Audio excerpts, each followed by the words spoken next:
So today with us on Stool Talk, we have with us one of the most electrifying, one of the sweetest, softest strokes in the game that I think. I know I'm a little biased, but playing at a hard level, one of Ohio's All-American, All-State, just all around on and off the ball. I like her game because she plays defense as well as excel on the offensive side of the ball. We got with us Oregon's own Chance Gray. How you doing today? I'm good. How are you? I'm doing good. Oh, it's a pleasure to have you on, niece. I follow you. I support you. One of the reasons I started this, I know it's like podcast format, but it started off as me just spotlighting players like yourself, to be hmm able to show people, how you can make it from wherever you from, whatever obstacles in your way, and how it looks the right way. Just like you excel on and off the court. Being that I used to come over to you because I'm real close friends with your uncle, college Yep. friend. Shout out Dante Jenkins. Yeah, so I used to always come around during the holiday times and you will be working, everybody else chilling. Like, where's she at? She at the gym, she working, she had practice, this, that. So he told me, like, bro, she different, but never was like, bragging, but he like she different. She actually puts in the work. So it's great to see. When did that start from you, and when did basketball start for you? What age were you when you first started? I picked up the ball when I was 4 years old, and I've been playing ever since. I started training around first or second grade, I would say like second grade, and then I never was always in the gym. It picked up the older I got and the more basketball started getting serious and recruiting and all of that started taking place. But since I was four, I've been playing basketball and never really looked back. Okay, when did you know that, hey, I can do something with this ball? When did you see yourself excelling or even playing? Because I know sometimes you played up, and I don't know you seen the level of your competition go up, even though hmm you were younger playing with the older girls. When did you know, like, I can do something with this ball? And when did you want to say, hey, I want to play Division 1 basketball? I felt like elementary school, I'd always kind of knew that I had a chance to play just from like my family's past and my older sister, my dad playing D1 sports. So I knew I had it in me. It was just a matter if I wanted to do it on my own. So as I got older, I started playing with better kids. I always played at least a year or two up every in AAU season. And then I got to junior high and I started playing with my age group. And that's what kind of made me realize that I was ahead of a lot of kids and just like kind of ahead of my game and my time. So that's when I started like getting serious. And then before eighth grade, I had received my first offer. So that's when I knew like it was getting serious and now was the time to really start being in the gym like the older kids that I was surrounded by all the time were. Yeah. So when did things start really being dominant? Um, I would say I would say like sixth grade, and Right. then it just got really easy, and then high school was easy, and then it just started taking off. And the more I worked, the more easier stuff got, and the more I started trying stuff in games, and the confidence went up. So the more my confidence got stronger, the more easier basketball became for me because the skill level and athletic, it was always there. It was just a matter of if I wanted to try stuff in the game and like put forth the effort to really try it and have the confidence to do it. Yeah, I knew you were really intelligent. Like I said, one holiday we were down there, we went to the panic room, and we was like, "Man, we ain't gonna be able to get this." It was like five, four, three, two, one, chance at the buzzer. You answered, you got us home, and we ended up winning, and it was such an amazing thing because it was clutch, kind of like you are with your game.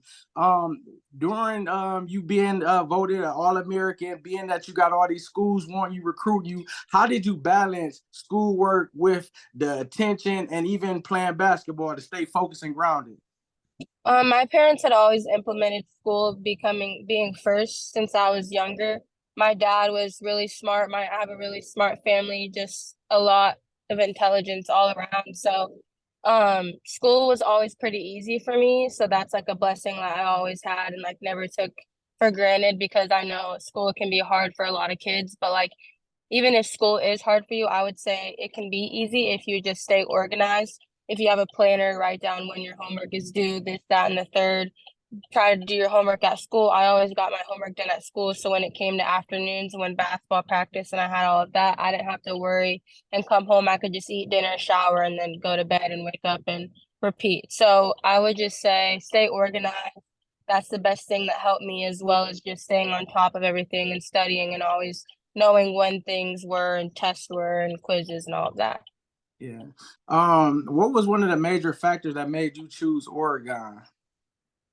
I would just say family atmosphere, and just like I believed in my faith and got a lot of signs with that. So it was a combination of different things. But when I went there, it felt like home. And when I left the other schools, I just found myself comparing everything to Oregon, Yeah. and nothing had everything that they Yeah, and with me following you the way I do, reposting, shout out to Grace, Mud May, had. I love y'all too, because I know y'all gonna do some wonderful things with that pick and roll, the pick and pop, everything, because she got court vision where she can find the cutter after y'all cut through and pass her the Oh ball. yeah, absolutely. Y'all have that family atmosphere when y'all on trips. It's like y'all sisters. It's like y'all bonded. It's like, it ain't pretend that y'all just doing it for the gram and different things Oh like that. yeah. How is it that when you stepped on the big floor, you were playing D1, now you with these players that you watched the year before, you around Angela Reese, you're around all the other big time players. How is it, and what do you do to make sure that you don't be comparing yourself, but you stay focused and grounded in your game?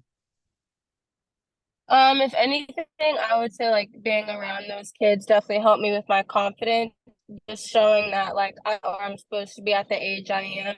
I was the youngest player on like my USA team. I was 18 when I had tried out, turning 19 while we were in Mexico playing for gold. So most of those kids are 22, 23 years old, going in their last year, fifth year, fourth year of college. So if anything, I stayed really grounded, but it helped me confidence a lot. Just going back to Oregon, I knew that like I was where I was needed to be, and I knew I was in the right spot, and I just knew I needed to stay grounded and keep working and keep my confidence. Yeah, your uncle was praying for you a lot. I kept bugging Tay. Did she make the team? Did she make it? Like, oh no, yeah. Did she make it? Did she make it? So you are for the last couple questions. I'm gonna get you up out of here. If I was going to Skyline, what would be the perfect meal that I would order? The Chance Great. Okay, it's changed, but always two cheese conies. And Uh, then I would just say like a kid's three-way if you're not that hungry, but a regular three-way if you are hungry. You got to okay. get a combination of both. Yeah. Last question. What would you say out there to a young female athlete that might not know what college to go to and what right choice to make, whether wrong or right? She's just stuck in the middle and she needs to make a decision. What would you say to that? What I did is I made a list of everything that I want in a school, whether it's distance, NIL, coaching staff, family oriented, the school, it could be the brand. Like you never know if you want to play in a Nike, Adidas, whatever shoe. Make a list of everything that you want in the school that maybe checks off the most or hits the most spots, really knows. And I would say ask other players who have played there, because the truth always comes out in other players who have been there and done what you have wanted to do, because some players are treated differently. You never know the truth until you ask. So I would just say ask as many questions as you can to really know what's going on. Yeah, and you made it. You're very humble. You play at a hard level, and you really good, and you made it. So what could you tell them to give them confidence that they can make it if they follow their dreams, or what words could you give them out there who follows you, who Mhm. see you when I post you, they say, well, who is that damn one? Well, where she come from? So now they following the backstory. So now they looking up to you. Now you got all the people around Cincinnati following you. What would you say to all those young girls who want to pursue basketball? I think the biggest thing that I always did and like my family made sure was just being like staying as humble as you can and always working. Like I was always in the gym, I was always working when nobody else I felt like was. So that's the biggest thing I can say, and just like having confidence at all times, never questioning yourself. And then the minute you start comparing yourself to others is when you kind of start to get out of your character. So that's what the biggest thing I would say was just like stay to yourself and stay grounded, and always be have your head down and work as hard as you can, and it'll always pay off. It never does not pay off.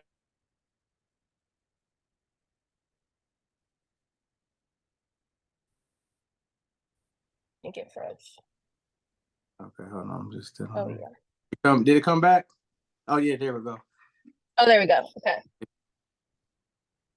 yeah. Yeah. So yeah, So I appreciate you taking the time out with us because I know you're busy and you are, but you're still working, getting it in at practice. Yep. He said, "Hey, she working out now." I'm like, "Dang, ain't they on break?" Still do it. We appreciate you Always. following you. How can people follow you and follow your team this season? Twitter, Instagram, and TikTok are all Chance Gray, Gray with an A and two Y's at the end, and then Oregon women's basketball for everything else on the same social medias. Okay. We appreciate you. Thank you very much, man. Niece, ball hard this year. Give it all you got. I'm gonna try to get down there to that tournament because I got time, but good luck. Okay. All All right. right. Thank you. Thank Bye. you.